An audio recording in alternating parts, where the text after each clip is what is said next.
Hello, math teachers. Welcome to EdXchange, sponsored by McGraw-Hill Education. It's our pleasure to offer this webinar on differentiated math instruction, meeting the challenges and finding success. I'm Jennifer Taylor Cox, also known as Dr. J. I'll be the moderator for today's webinar. A little bit of background: I serve as an educational consultant, offering professional development opportunities for elementary, middle school, and high school educators around the country. I provide workshops, seminars, keynote speeches, strategic coaching models, classroom demonstration lessons, and parent sessions. I'm the author of 12 books and many white papers and articles written for math teachers.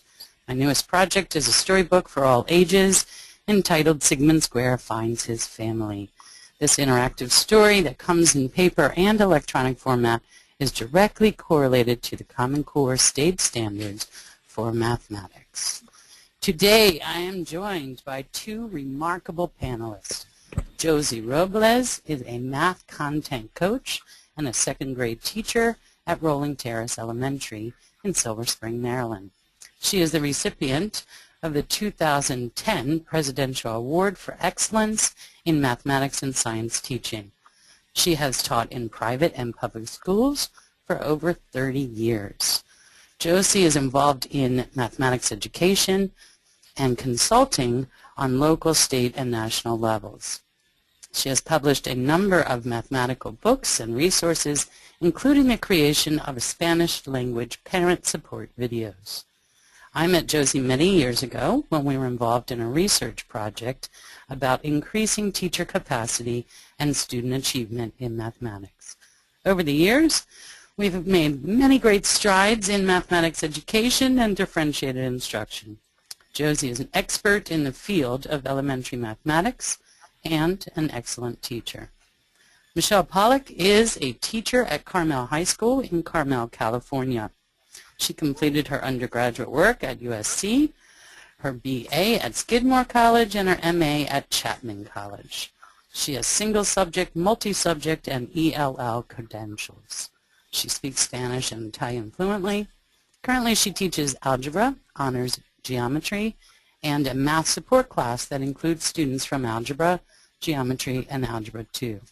Michelle is classroom freshman class advisor, the advisor for the Model UN Club, Italian Club advisor, and the treasurer for Carmel High School Scholarship Fund. Michelle believes that differentiation in the classroom is a critical teaching norm because she has an array of students from vastly heterogeneous backgrounds. I met Michelle several years ago at a conference and soon after started working with the teachers in her school with differentiated instruction. Michelle is a phenomenal teacher and a leader at her school. As you can see, we've got two fabulous teachers joining us, one at the elementary level and one at the high school level. So let's begin. Differentiating instruction, meeting the challenges, and finding success. There are many ways to differentiate the instruction. We can think about what the students are learning, how the students are learning, and how progress is monitored. What the students are learning, you can think about that in terms of while they're working with the teacher, while they're working with other students without the teacher, while they're working independently. And then when you think about how students are learning, that includes the learning styles, multiple intelligences, emotional and social influences. And the other part of differentiated instruction is how progress is monitored. Thinking about what is the purpose. Is it for instructional purposes for the teacher, for grading, or for grading and reporting purposes? The traditional math instruction model looks a little like this, the lucky middle. Kind of teach to the middle and pray for ricochet and hope that everybody picks up something. Well, the differentiated instruction model looks a little like this. Your on group's going to get direct instruction.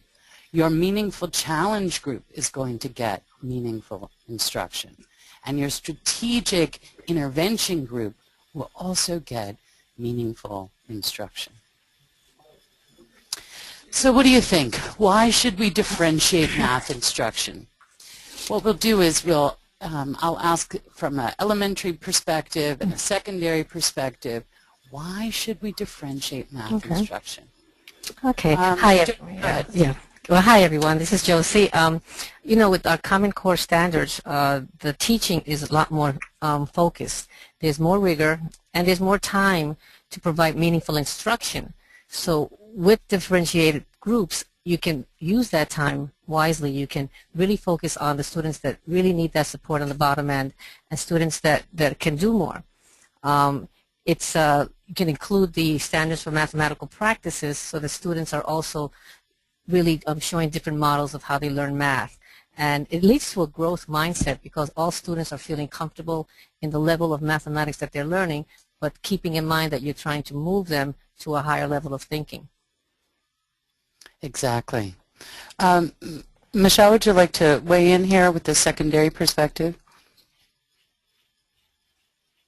I'm watching the clock because the bell's going to ring in a minute. That's okay. But, we are multitaskers as teachers. Yes, yes.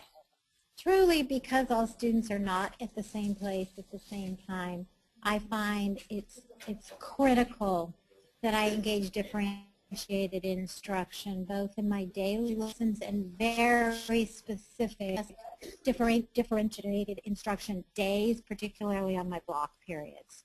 Right. I can't imagine teaching a heterogeneous classroom without it. Exactly. And our goal is really to meet the needs of all the students. And it is very difficult to do if we focus just on one level.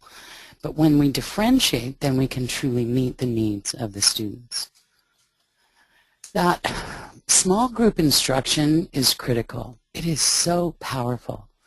The research is very clear on the fact that students learn more in a small group. They have increased achievement, increased persistence, and increased interest. You think about this, what happens in that small group instruction. The teacher is more likely to change what he or she is doing in the small group instruction if the instruction is not working. And in the whole group, we tend to kind of teach on and not stop to make adjustments in the instruction as often in that large group, in that whole group. But in the small group, we can change that instruction based on what the students need. Students, it's easier for them, some students, to take a risk in a small group. It's easier for them to stay engaged and be motivated. So we really need to think about math instruction, that whole group time. If you look at those circles at the bottom there on the screen, to the left, you know, that's kind of traditional model where a lot of time is spent in whole group and maybe a little bit of time in the small group. What we really need to do is push to that model on the right where a lot more time is spent in small group than in whole group. If students learn more in small group, they need to be in small group more often. So let's think, what are some ways to successfully implement small group math instruction? Michelle, do you want to begin with the secondary level? Or we'll switch over. Okay, Go ahead, Michelle. I'll start. Oh, Michelle? go ahead, Josie. Are you ready, Michelle? No, go ahead, and I'll go right behind you. That sounds great. Good. Okay. Well, I meet with students at a table just off to the left of my whole group teaching area, and I keep that area open and fluid. Behind it, I have lots of different materials. I teach second grade. Most of them are manipulatives, paper supports, so that my teaching can be flexible. If I find a group of students that need a little bit more practice, for right now we're doing a place value, adding and subtracting tens using the idea of place value, and it's not clicking, I make sure that in that small group they have more time to talk about the mathematics, answer more questions, use the materials and not just one material, base 10 blocks, we have number charts, so that they can really use their modality to work through the mathematics. And a number of my students speak English as a second language. And I'm also negotiating meaning and understanding of the mathematics with the language that they're learning. So it takes them a little while, but I'm finding that if you keep working at it and you continue to address the concepts in different ways within the small group, they're more likely to take a risk, as Jennifer said, share what they're thinking, and just getting to know them in a more personal level than constantly being in a small group. Right. Jennifer, do you want me to address the other areas? Yes, yes. Yeah. Do you use group names? I use colors just to make it sane, but what I have is a little Velcro thing behind me that says first, second, and third. And the kids know that when I say first, whatever name is on the first section, they come to me. And then when I say, okay, now it's time for the second group, I move the names around, and those students that are in that second group panel come to me. Because it depends on what the task is, and some students move a lot quicker than others. And what I do is I look at the mathematics, the key concepts, and I work through that, offering students different ways of understanding the language. Now the other students are doing what I call workstations, where they are doing mathematical tasks related to the concept. And some of them are tiered, where some are working with 2-digit numbers, some are working with 3, and some with 4, so that they're always challenged. And there's always some backup materials that they can work on. They have a number scroll where they're writing numbers up to 1,000. As far as monitoring behavior, I have a traditional little pocket chart, and they check in and check out based on what they're doing. When they need to go to the bathroom, we have hand signals so they don't disturb me. I have a ask 3 before me chart right behind me. So when they come to me, I point to the chart, and then they'll turn around and go back and find a friend. Right.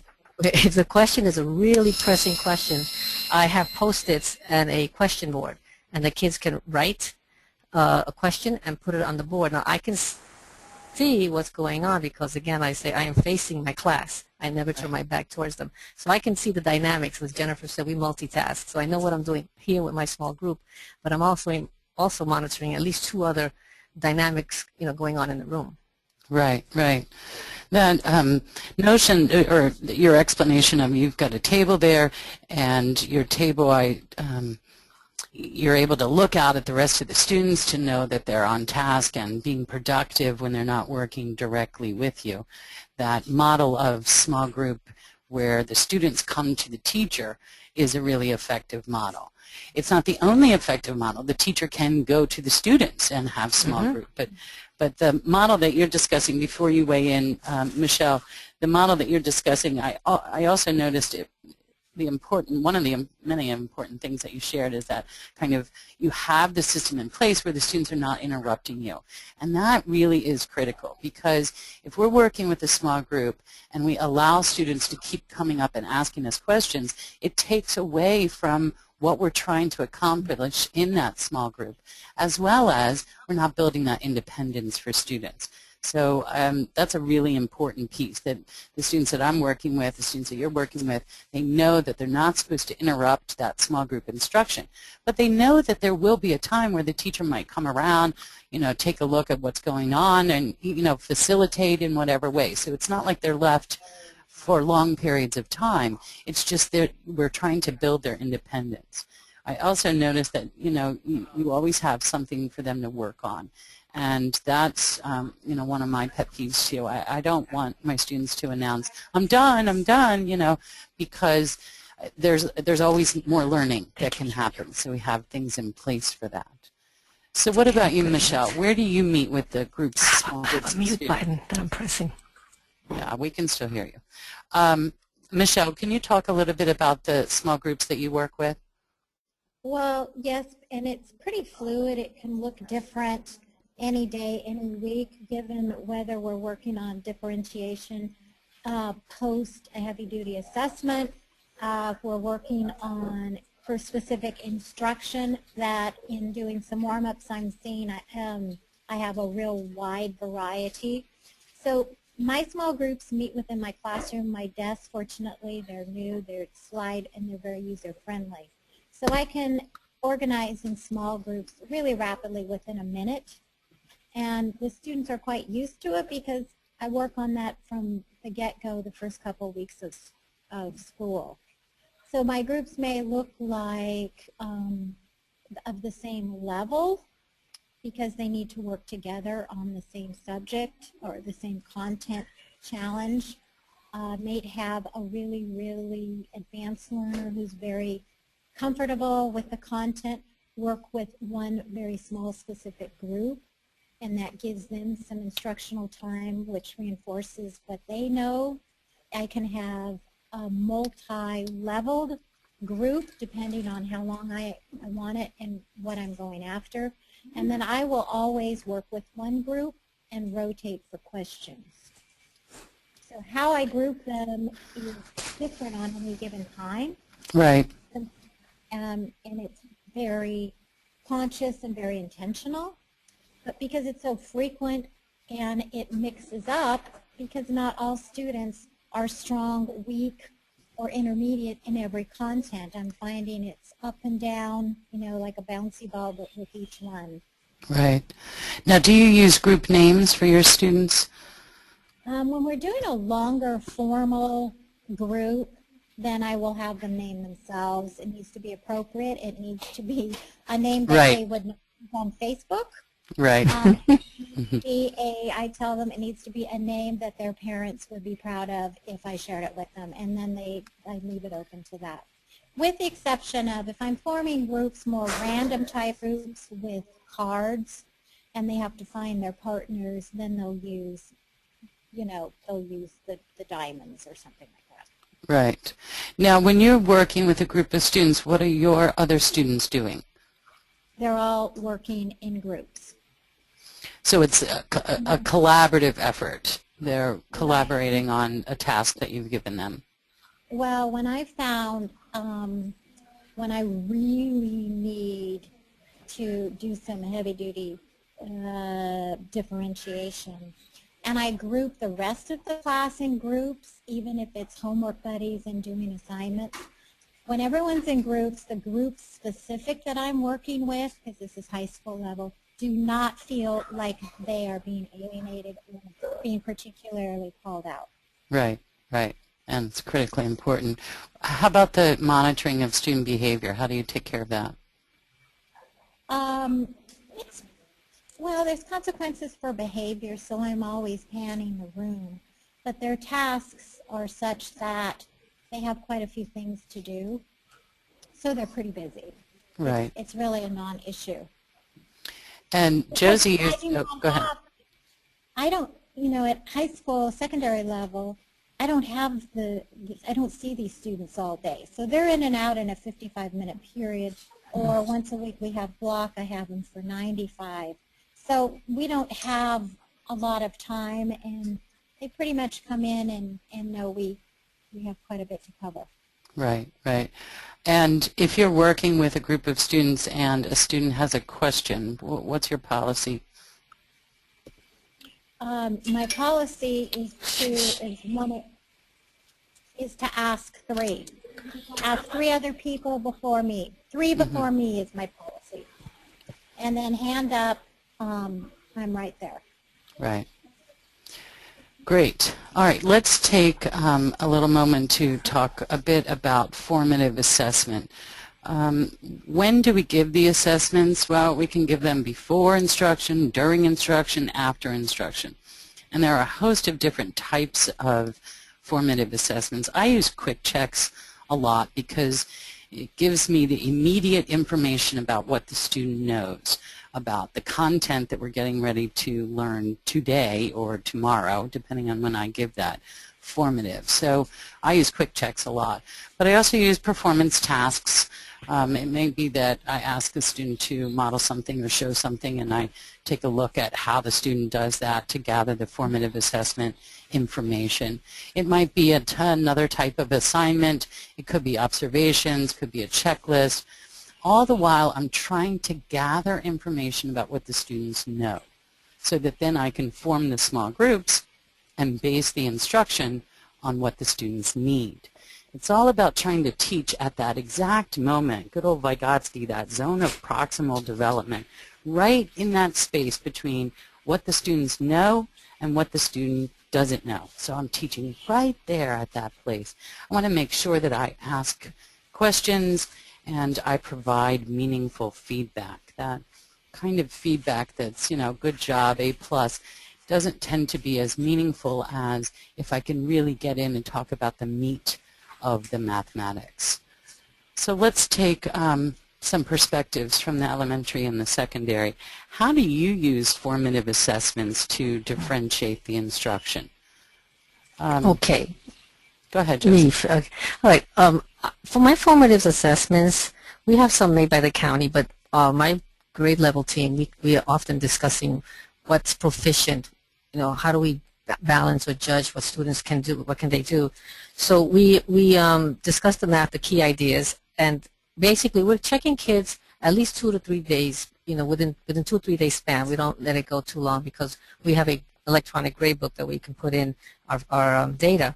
But when you say a quick check, and I do that a lot, where I can, for example, do a mini lesson with the entire class, and then I will give, let's say they need to put numbers on a hundreds chart, a broken hundreds chart, and I just quickly give them out a piece of it, and they bring it back, and based on what they bring back, I can quickly put them in 3 piles, and I'll, okay, here, here, here, here, and then the students go off to a task that I've assigned, and then I can quickly gather the papers from the students that I feel need more support, and I call them.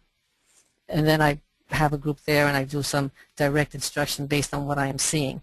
And then I look at the second group that I see that look like they're proficient and they can do the task, and I would call that group and do some material, work that's on their level. And then of course you have children that may have gone a little above and beyond, or may have come back really quick with the paper because they did their quick check really fast. Mm-hmm. And I may quickly write some more challenging numbers. And they go off and then they come back and they give me that. So now I know that I've got a group of kids that can do more, that can look beyond that. I use the checklist that you mentioned, Jennifer, I use often as well, because it's a fast way when you're working in the main whole group or even a small group that you can write the content, something that makes sense to you, and you can just do plus minus, a check. And then it kind of gives you a sense of where the students are with that key concept. I do the observation. I do have another chart that's right behind it with just a space where I can write some anecdotal comments about the students, where they focus, where they answer questions. Many times I use think, pair, share, and I'll ask a question and I'll observe. Are the kids trying, certain kids, are they responding? Are they not? The ESOL kids, think, pair, share is a great strategy because they can hear other students' ideas, and then they're allowed to share what they thought or what someone else thought about the question. So given that, I use an anecdotal checklist so that I can keep track of what the students are understanding in that mini lesson so that I can kind of frame the teaching. And as Michelle said, it's fluid, because if I collected these little quick check sheets, you may be in different groups on a daily basis based on what feedback I'm getting from the students. Right, right. So those groups are flexible, fluid, and you're using the formative assessment information to target the instruction for the students. I found it interesting that you described, some of the students bringing you their responses, and then you turned around and gave yet another question that was even more challenging. And in that situation, you're actually differentiating the formative assessment aimed at differentiating the instruction more. So it's really exciting. And the other piece that I want to bring out is the fact that these formative assessments are quick. We don't want to spend a whole lot of time on these formative assessments because we want to get right to that instruction. Michelle, do you want to talk a little bit about the formative assessments that you use? Yes, the formative assessments for the most part occur after the end of each unit, some teaching block. Then we pace together, we create our pacing guides together. The formative assessments, so those are standard, we share them, with the exception of we allow ourselves to create at the end kind of an open response period, and we can create our own, which I take advantage of, because given the responses that I have from my students and the tasks that we're doing, it indicates to me areas that I really might change a test to test from year to year. And right now we're also really moving to the Common Core standards, the National Common Core standards.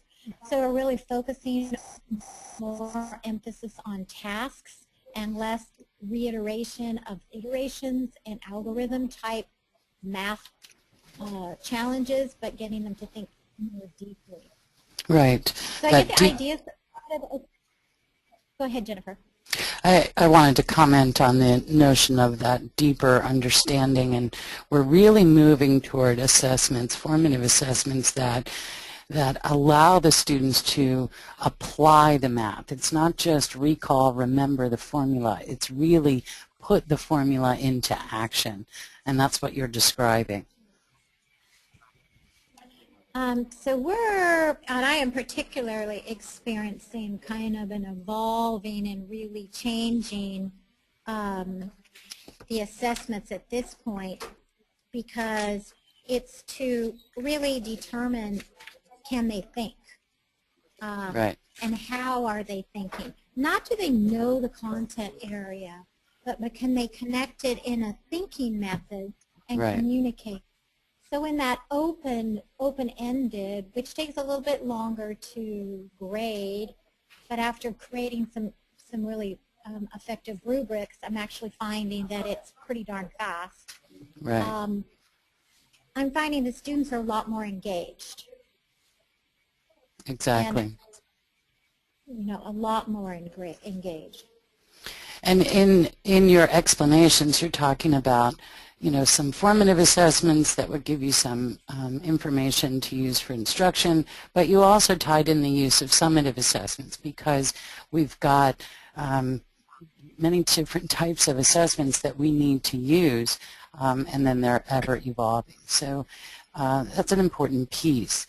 I want to jump back. There's a couple questions coming in about, what, particularly while you were sharing, Josie, about, what do you mean by calling a group? Josie was talking about when she calls a group up to work with her. Do you want to add any more details to that, Josie? Okay. Well, when I call a group, basically, let's say I did a lesson on, when we're doing number again, as I said, and I feel that I've identified three groups of students where I can feel that they need to work with it. And I'll just say, okay, I need group 1. Students in my room, we have a routine that they know that if I say group 1, they can look at the board that says group 1. And if their name is on it, I use this Velcro, they will come and sit with me and work for the next 15 minutes on an area that I feel that they had some need.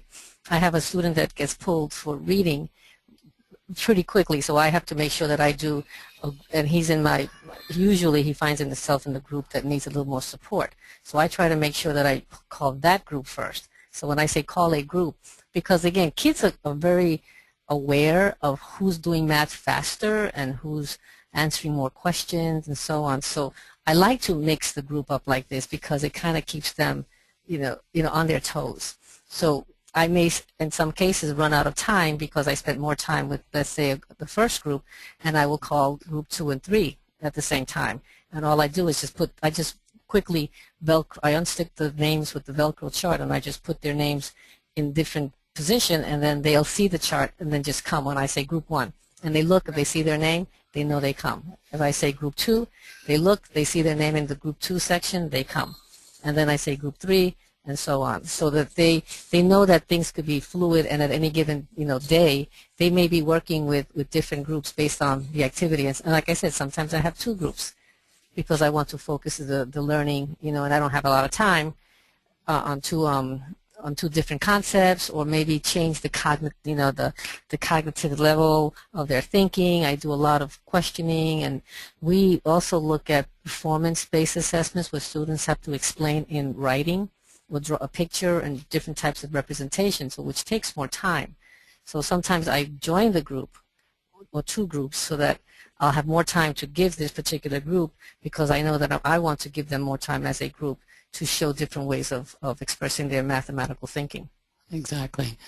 And just for clarification for a couple of the questions, it's, the teacher can move to the group, or the group can move to the teacher. either of those setups, Right. and sometimes both of those setups might yeah. happen No, in the same class period. yeah. And Jennifer, Let's, many yeah, times, many times, if I do join, a group, I wind up going back sitting on the floor with the larger group because of space issues. right. So, which is fine. And many times I'm using a lot of materials that need more space. So I'm also very fluid as far as where I'm working with the groups. I also have some support teachers that come in, and I usually have some tables, some small tables, where they can do more focus groups as well. Right, right. All right, let's talk a little bit about students' responses to the formative assessment. When we're trying to provide that targeted instruction for students, we're thinking about students who are approaching the level, offering them some intervention, students who are on the level, and students who are beyond the level, providing some meaningful challenge. And I use these terms not to imply that you don't use strategic instruction when you're working with students on level, or that it's not meaningful at any of those levels. I just try to use some language that helps us weed out what it is that we're actually trying to do with the students. And many times when we're offering this kind of targeted instruction, we're thinking about or working with students who are at a similar level for that particular content. Again, using the notion of flexible grouping. So let's get to a couple of management questions. How do you manage working with students who are at these different levels, approaching, on, and beyond? Okay, I like your word, even Jennifer, when you said strategic. When you're looking at the students that are approaching level, you really, as a teacher, need to strategize.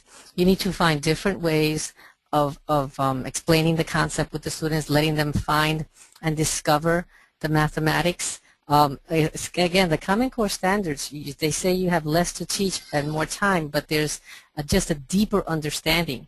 And you need to give students time to I guess, develop that understanding with your questioning, with the materials. So yes, you do have to teach very strategically, and the students that are approaching the level, you kind of have to give them more time, maybe more sessions with you, so that you can really look at what is the mathematics that they need. Is it a gap in their language? So you can work through that as far as negotiating meaning. Is it a gap with some prior learning skills that they need to work on? So you really have to look at where their needs are. And again, within this group, you may have a variety of students that you find yourself differentiating for.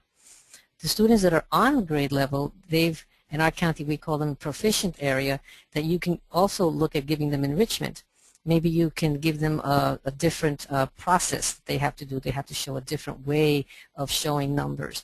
Maybe they have to create a different product, and they can work a little more independent, or some activities we call anchor activities that are very much connected to the content, so that students can work, to just solidify their thinking and perhaps move them to a higher level.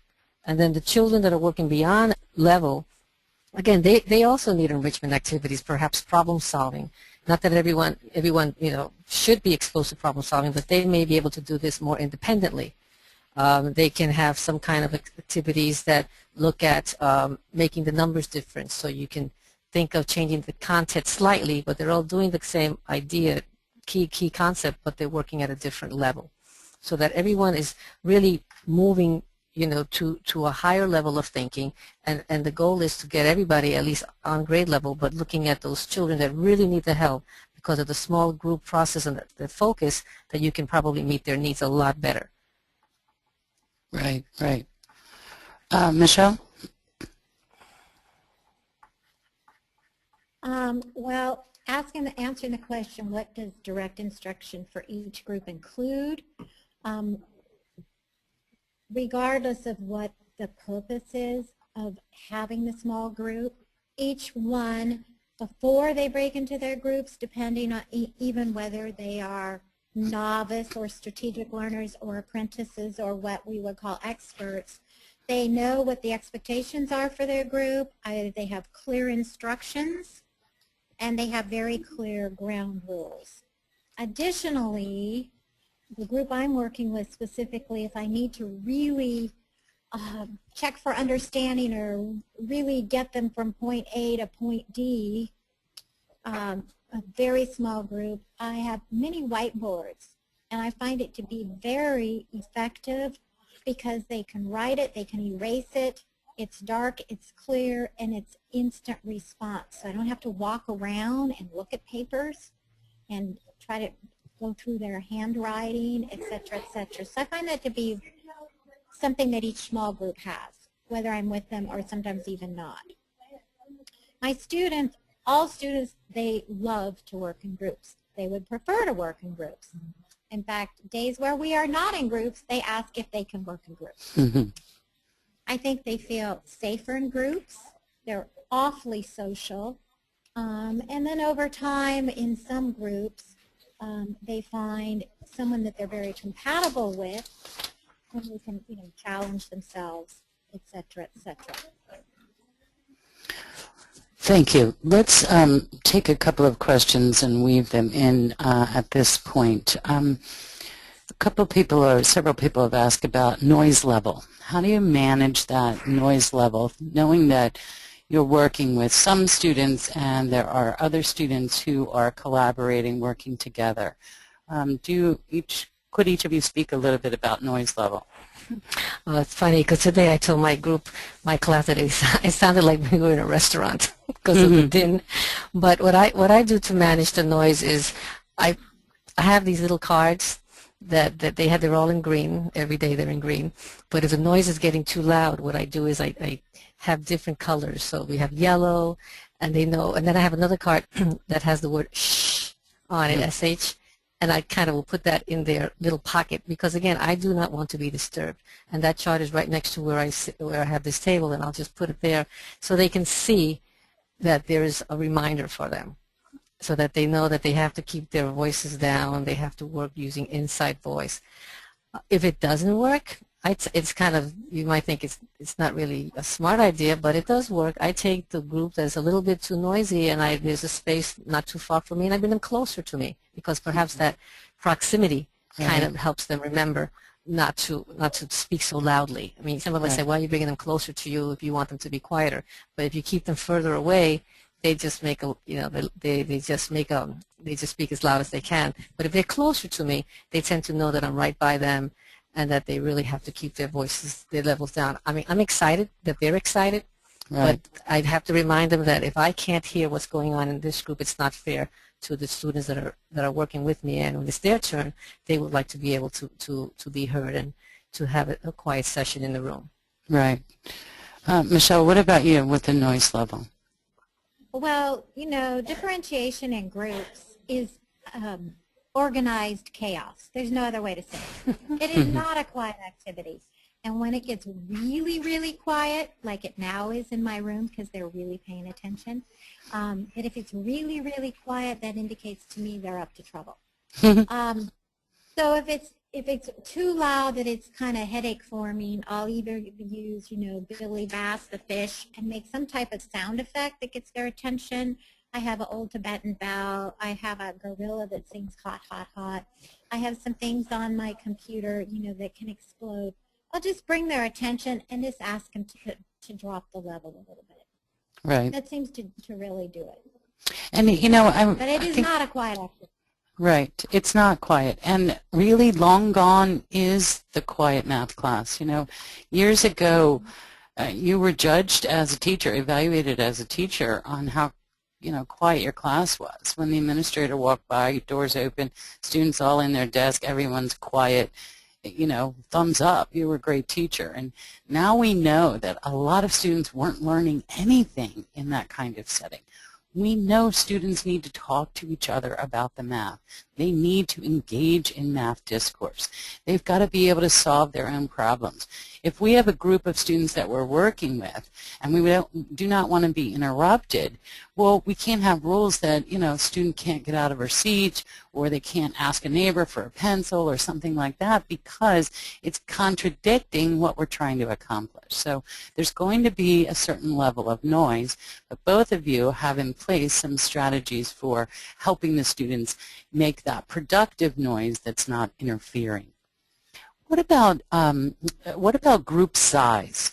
You know, the group that you're working with, you know, if you've got 25 students and you think about, you know, if everything came out nice, then, you know, you'd have groups of 7 or 8 or 9 in a group, or you may want to break down those groups and have even a smaller number in the group. There's no like one set rule for how many students should be in your group. You just want to make sure that you have enough materials, enough space to be able to work with those students. Do either of you want to share anything about group size? All right. My group size is based on the students' needs. I may one day have a group of 12, and then the next group will be 7.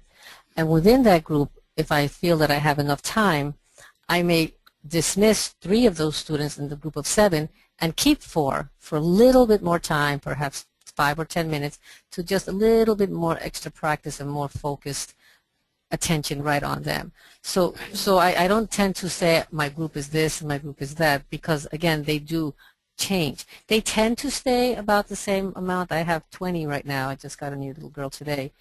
And like I said, it depends. Today I had a group of 7, I had a group of 5, and then I had, you know, another group. And I even had one child that came in for 2 groups because he is moving at a very quick pace, and I've noticed that some really strengths in him. So I invited him for 2 groups because I wanted him to be exposed to 2 different mathematical experiences.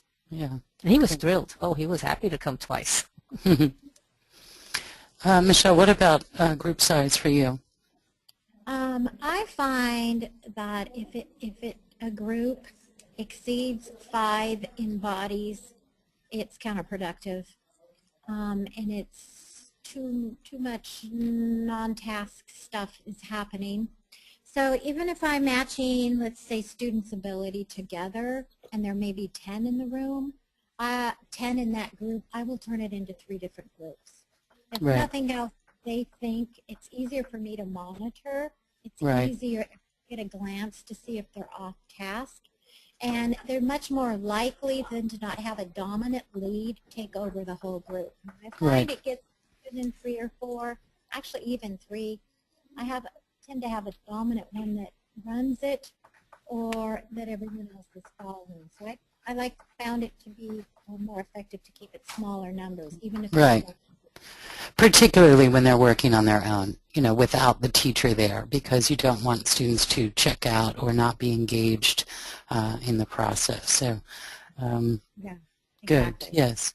The let's go on and talk about implementing differentiated math instruction. It's important for teachers to acknowledge some of the ways that you're already differentiating instruction. When you modify a task, when you give a student a different manipulative to use, when you scaffold part of the instruction, all of those strategies are ways to differentiate the instruction.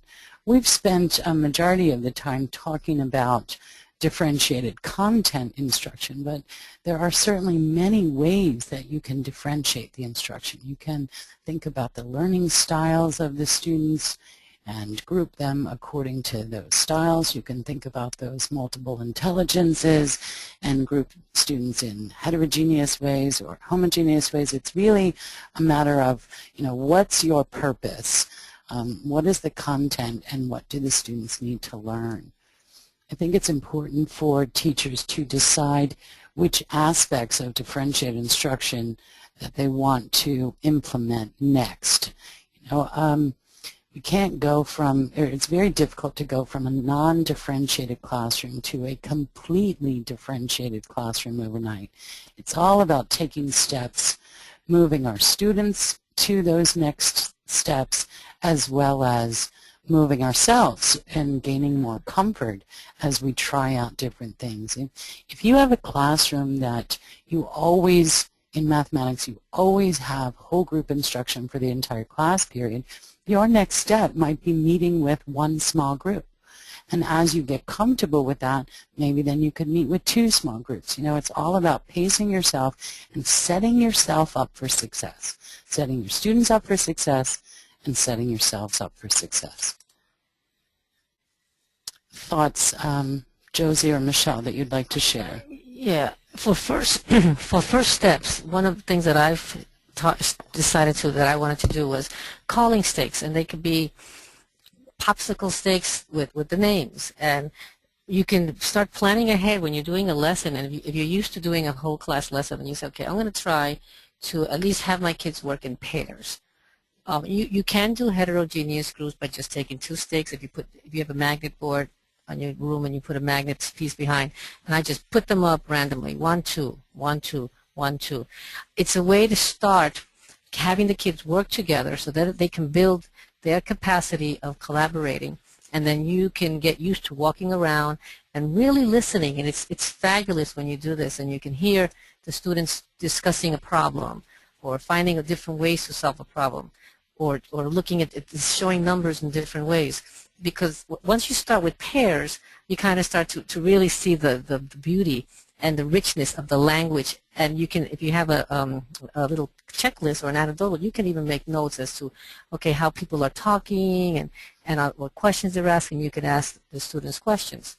Then I think that the next thing that I would do, as Jennifer said, is try to use a timer and say, okay, I taught this lesson. Now today I'm just going to work in 2 groups and not really focus on, if you're not really worried too much right now to see as far as ability, just have 2 groups and do a certain piece of the lesson with one group, do the certain piece of the lesson with the other. Just giving students more on a smaller teacher-student ratio is a big jump, and it's a good starting point. As you begin to get to know your students a little better and you can see their strengths, then you can start looking at, okay, I think I'll maybe color code the popsicle sticks, or just put them up in 3 places on the wall and say, I'm going to work with this group first, and then this group second, and then this group third. Or if, like I said, if time does not permit, break them up into 2 groups. So just having their names on popsicle sticks where you can just fluidly move them into different groups so that you can manage that is a really great first step. Right. Michelle? Well, Dr. J, you're the one that got me my confidence in differentiation, because when you came to our school and you did a very long workshop, my walkaway was you gave us all a problem to do. We had to find our own little piece of paper. It didn't matter what it was on. And as students walking into the classroom, instead of warm-ups, it was just one quick problem that required some thinking, and it was able to collect it and look at it really rapidly while the students were doing their warm-ups. That was so powerful to me. I thought, you know, I can really do this. Because I was really wringing my hands about, oh gosh, every night I have to spend so long how I could formally create differentiation, how I could formally build it into my lesson plans. But after that model, I started building confidence, and then looking at where I was at and taking it a step at a time that worked for me, that I was comfortable with. And then just moving it forward to a point that I've been doing it for years. It's very fluid, and it's not something I have to intentionally build in. It's part of, it's a critical teaching tool in my tool belt that I use on a daily basis. But I want to credit you for getting me started. Thank you very much. So which aspects of differentiated instruction do you find the easiest to implement? And you just talked about the quick checks, so that could be one, but are there some other aspects that you find to be easy to implement? Go ahead, Michelle, what I think. No, go ahead, because there's a few things that I'm thinking about as a result of that question. Well, I think that just keeping the first part is the flexibility. If you know that you're going to be flexible in how you group the kids, that's the main thing. I tend to use a lot of materials and support things that I can get the kids to work with and get their hands on. So I find that kids love that exposure, and if you have a small amount of materials, it's a nice way to be able to get all the students exposed to the material, a little bit more teacher supervision. So I think that another thing that's easy for me in the primary level is to really give kids an opportunity to enjoy the math in a more focused and small group setting. And again, as I mentioned, being able to use that flexibility with their names, I found that was a really easiest part for me. Another thing that I kind of look at is where do I get my ideas for the different groups. And what I do is I use the key concepts or the key ideas of what I'm teaching, and I always start looking behind, or earlier and then later as to what important skills, key skills that students need to have to complete or be successful in the mathematics that I am teaching at this particular grade level. And with the Common Core, you find that they're more focused so that you can really go back and look at the key ideas that those students are lacking. So I find that easy in my sense because I just kind of look, early, lower grade level and a high grade level because I've been used to working with different grade levels. So to help that, for elementary level, one might start looking at other colleagues, find what the first, if you teach second grade, look at what first grade teachers are doing, pick their brains and for some suggestions as to how to move the kids, to where you need them to be. Look ahead to the next grade level to get some materials so that you can easily, implement that, and then share with your colleagues.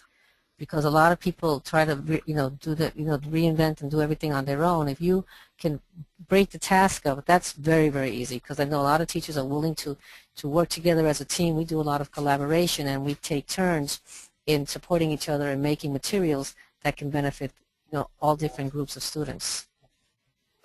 Right. It's that what we're trying to build in ourselves is that command of the content. That I know the content that comes next. I know the content that came before, so that you can essentially differentiate the instruction on the fly. Michelle, did you want to add something? No, I think Josie covered it. But I learned from you, actually, as I'm looking at differentiation every single day, I ask myself whether it's going to be a bigger group, a smaller group, longer, is what do I need to do for those who are not ready for this concept, who've shown that they don't have the foundation for it? And what am I going to do for those who've grasped it, who know it, who are ready to move ahead?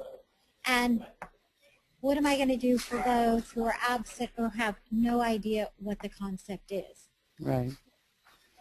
And then that really helps direct me from there. Focus your instruction, absolutely. A couple of the other questions that have come in I want to try to address in our limited time that's left. Something about the goals of this, what are the goals that we have for students? And when we're differentiating instruction, our goal is not to get everyone at the same place at the same time, because it's a goal that creates a problematic situation because your students are at different levels. The goal in differentiated instruction is progress. If a student comes in struggling with a concept, then we want to help that student make progress. Likewise, if the student comes in already knowing the content, they don't need to just sit there and listen to it. They need to make progress as well. So it's all about student progress. That's the goal, not trying to get everyone at the same place at the same time. It's trying to help each student move forward. Something else about, or several other questions about time. We as teachers are limited on time, and our math block might not be very long. And when we're thinking about meeting groups, thinking about how to break up that time. If you've got 40 minutes, you've got 50 minutes. If you have more than that, then all the better. Personally, I think that we should have all-day math classes, but, that's just because my love of math. But, you got to think about the time that you have and how you can try to grab some small group time, even if you're just meeting with that small group for 5 minutes. And Josie, you were talking about meeting with those groups for 15 minutes, and that's a great place to get to be able to do. But when you first start out, you might not meet with those groups for very long at all, but they're getting that targeted instruction that they need. Right. And teachers tend to feel that, oh, my lesson has to be 40 minutes, 45 minutes. I have to, I'm teaching a particular subject and I need to have a lot of practice and and I'm going to teach the concept, they're going to practice this. And when you look at the time, your period is up.